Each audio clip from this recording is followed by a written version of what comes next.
বন্ধুরা, বর্তমানে সারা বিশ্বে শেখ হাসিনার আয়নাঘর নিয়ে ব্যাপক আলোচনা ও সমালোচনা করা হচ্ছে। আয়নাঘর নামক শেখ হাসিনার টর্চার সেল যে কতটা ভয়ঙ্কর ও বিভৎস ছিল তা জানলে আপনার গায়ের লোম দাঁড়িয়ে যাবে।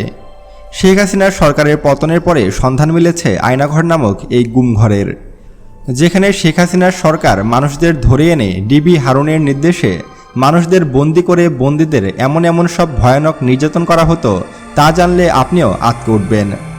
সম্প্রতি আয়নাঘর থেকে মুক্তি পেয়েছে বেশ কয়েকজন বন্দী। তাদের ভাষ্যমতে আয়নাঘরের মতো এরকম টর্চার সেল হয়তো মধ্যযুগীয় যুগেও ছিল না। এখানে তাদেরকে এমন এমন সব নির্যাতন করা হতো তারা মানসিকভাবে বিকৃত থাকত। আয়নাঘরে কেন বন্দীদেরকে রাখা হতো, কেনই বা আয়নাঘরের শত শত মানুষকে নির্মমভাবে হত্যা করা হয়েছে, যাদেরকে গণকবর দেওয়া হয়েছে। সম্প্রতি তাদের কঙ্কালের ভিডিও আমাদের সামনে এসেছে। এমনকি অনেক মানুষকে ডিবি হারুনের নির্দেশে হত্যা করে তাদের কিডনি, চোখ ও শরীরের অন্যান্য অঙ্গপ্রত্যঙ্গও বিক্রি করে দেওয়া হয়েছে। সেসব সম্পর্কে জানাবো আজকের ভিডিওতে। এবং আপনার বয়স যদি 18 বছরের নিচে হয়ে থাকে অথবা আপনি যদি দুর্বল হৃদয়ের মানুষ হয়ে থাকেন তাহলে এই ভিডিওটি এখানেই স্কিপ করতে পারেন, কারণ এই ভিডিওতে আমি এমন এমন সব তথ্য এবং এমন এমন সব দৃশ্য আপনাদের দেখাতে চলেছি যেসব দৃশ্য দেখলে হয়তো আপনি মানসিকভাবে ক্ষতিগ্রস্ত হতে পারেন।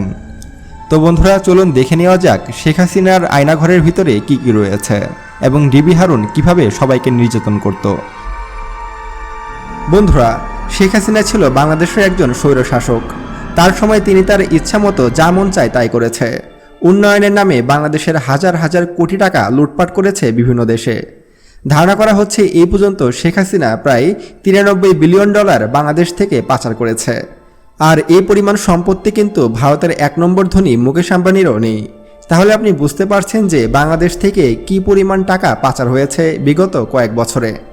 আর এইসব লুটপাট, গণহত্যা, গুম, ধর্ষণ এসব করতে গিয়ে শেখ হাসিনার প্রয়োজন ছিল একটি গোপন জেলখানার, যেগুলো সম্পর্কে কেউ জানবে না, যেখানে থাকবে না কোনো বাধা, যেখানে কোনো সাধারণ মানুষজন প্রবেশও করতে পারবে না। তারই পরিপ্রেক্ষিতে শেখ হাসিনা তৈরি করে এই আয়নাঘর। আপনারা হয়তো ভাবতে পারেন যে আয়নাঘর মানে শুধুমাত্র একটি কারাগার। আসলে এটা ভুল। বাংলাদেশে বেশ কয়েকটি আয়নাঘর রয়েছে। সম্প্রতি বাংলাদেশের আয়নাঘরের সামনে অনেক মানুষ আন্দোলন করায় বিনা অপরাধে যারা আয়নাঘরে বন্দী ছিল তাদেরকে মুক্তি দেওয়া হয়েছে। তারা আয়নাঘর থেকে বের হয়ে বলে যে তারা কখনোই এমন কোনো কিছু দেখেনি, এমনকি তারা নিজেরাও জানে না যে তারা কোথায় ছিল। এই আয়নাঘরে অবস্থানকারে তারা বলেছে যে আয়নাঘরে ঠিকঠাক মতো খাবার দেওয়া হতো না এবং তাদের উপরে চরম নির্যাতন চালানো হতো। সপ্তাহে একবেলা খাবার জুটত। এমনকি এই আয়নাঘরে অনেকের আর্তনাদ দেওয়ালে ভেসে আছে। এমনকি আয়নাঘরের ভিতরে মধ্যযুগীয় কায়দায় বর্বরতা চালাতো পুলিশ বাহিনী। শুধু পুলিশ বাহিনী নয়, বাংলাদেশের গোয়েন্দা সংস্থা DGFI কিন্তু ব্যাপক টর্চার চালাতো এই আয়নাঘরের ভিতরে।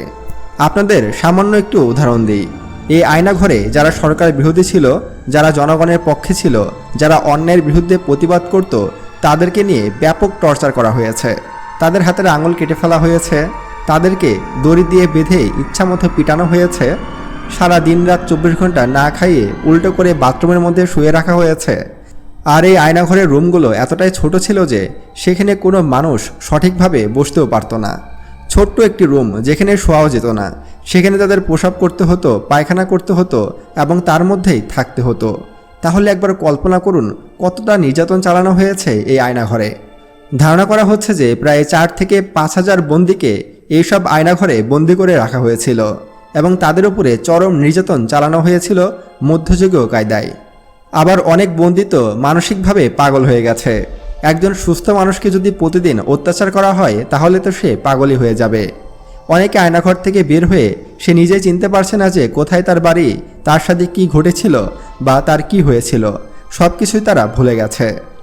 এই আয়নাঘরের মধ্যে এতটাই নির্যাতন চালানো হয়েছে যে অনেকের তো কথা বন্ধ হয়ে গেছে, যারা ঠিকঠাক মতো কথা বলতে পারছে না। আমরা একটি ভিডিওতে দেখেছি যে আয়নাঘরের মধ্যে শত শত কঙ্কাল পড়ে আছে।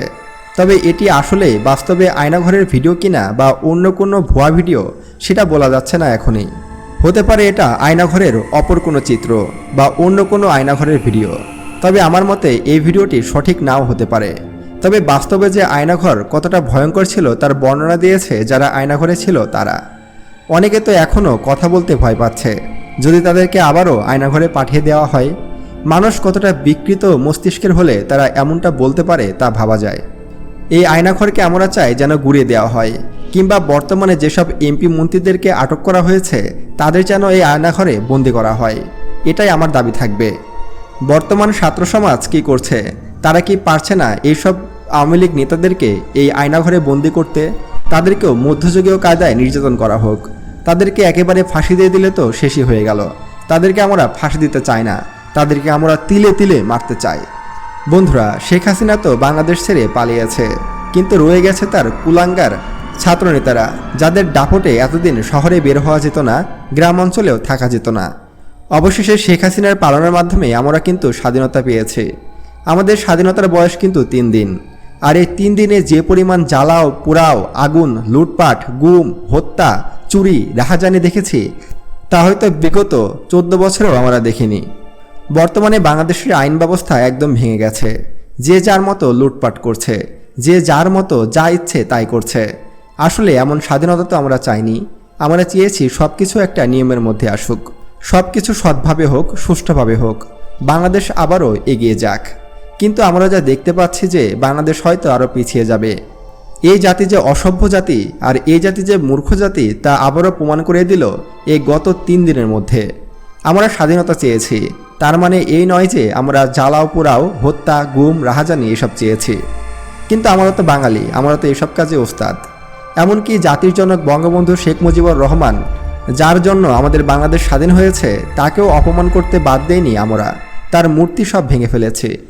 যেহেতু ইসলামে আছে যে মূর্তি ভাঙা ফরজ, সেহেতু আমাদের মূর্তি ভাঙাটা ঠিক আছে। কিন্তু তার মূর্তির উপরে হিসু করা, তার মূর্তির উপরে জুতা ঝোলানো, এসব কোনো বাঙালি করতে পারে না। তবে সেটা যাই হোক, বাংলাদেশের সাধারণ মানুষের ক্ষতি করা কিন্তু কারো উচিত হচ্ছে না। আমি সম্প্রতি দেখছি যে বাংলাদেশের ডাকাতি, রাহাজানি ইত্যাদি অনেক বেড়ে গিয়েছে। এসবকে সুষ্ঠুভাবে সমাধান করতে হবে। তা না হলে এর দায় কিন্তু ছাত্রদেরকে নিতে হবে।